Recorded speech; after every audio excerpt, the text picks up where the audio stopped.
I think the two most amazing abstracts at ASH for me this year are both late-breaking abstracts, okay? So there is one about the use of in vivo CAR-T cells, and one about bispecific antibodies. And I think the in vivo CAR-T cell one, although it's still very early, the thought of being able to have a product that was off the shelf that we could give to patients in the clinic with a good safety profile is incredible.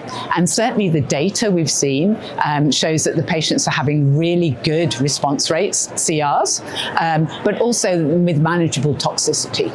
And also from a scientific side of things, I just think it's really interesting the way that they've managed to manipulate the virus so that it only attacks the T cells and leaves the rest of the cells alone in the body.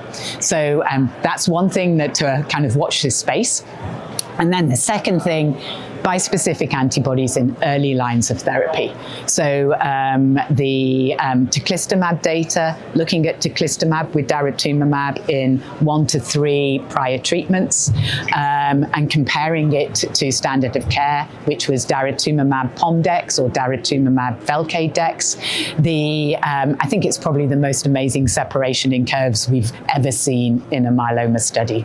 And not only that, the actual kind of curve for the patients who are on the Teclistamab Dara is not far off a straight line. So it really has the potential to make a huge difference for patients. As with anything, the devil's in the detail.